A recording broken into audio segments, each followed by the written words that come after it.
मोहम्मद आजम खान का जन्म 14 अगस्त 1948 को उत्तर प्रदेश के रामपुर जिले में हुआ। बचपन से ही तालीम और समाज के मुद्दों को लेकर जागरूक थे। अलीगढ़ मुस्लिम यूनिवर्सिटी से पढ़ाई की और कानून की डिग्री प्राप्त की। उन्होंने शुरुआत में जनता दल से राजनीति शुरू की, लेकिन 1992 में मुलायम सिंह यादव के साथ समाजवादी पार्टी की स्थापना में महत्वपूर्ण भूमिका निभाई।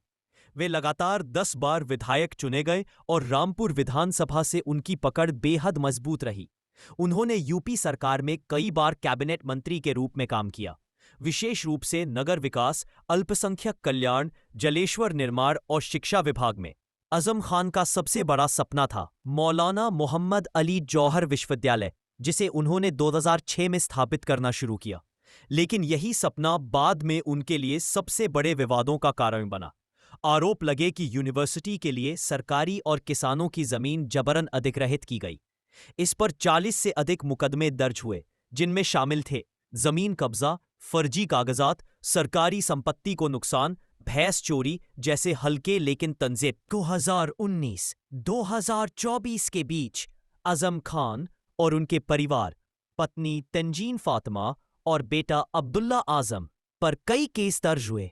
फरवरी 2020 में उन्हें पहली बार जेल भेजा गया। आरोप लगे कि उन्होंने जौहर यूनिवर्सिटी के लिए किसान की जमीन कब्जा की। कल्लखन, एक बड़ा सामान उन्होंने इंतसाद देना, इनके बारे में जेल भेजा गया। डीएम के दफ्तर से किताबें चोरी करने का आरोप। आजम खान को अलग अलग मामलों में कोर्ट ट्रायल का सामना करना पड़ा। वे कुल मिलाकर कई बार जेल गए, लेकिन सबसे लंबी अवधि 2022 से 2024 के बीच रही। उनका परिवार भी कानूनी कार्रवाई से गुजरा। उनका बेटा अब्दुल्ला आजम 2 बार विधायक चुने जाने के बावजूद डिस्क्वालीफाई हुआ। पत्नी तंजीन फातिमा भी कुछ समय जेल गईं। लंबी कानूनी लड़ाई के बाद जनवरी 2025 में आजम खान को ज्यादातर मामलों में राहत मिली और वे जेल से बाहर आए। रिहाई के समय समाजवादी कार्यकर्ताओं ने उनका बड़ा स्वागत किया। हालांकि वे राजनीतिक रूप से कमजोर स्थिति में थे, लेकिन उन्होंने बयान दिया, मैंने न जमीन खाई न लोगों का हक छीना। सच्चाई देर से सही सामने लौटकर आती है। समाजवादी पार्टी में उनकी भूमिका कमजोर हो चुकी थी। अखिलेश यादव से मतभेद सामने आए।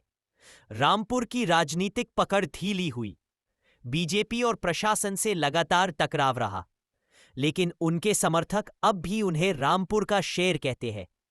उन्होंने कहा था, जेल जाने से आदमी छोटा नहीं होता, झूठे आरोप लगाने वाले छोटे हो जाते हैं।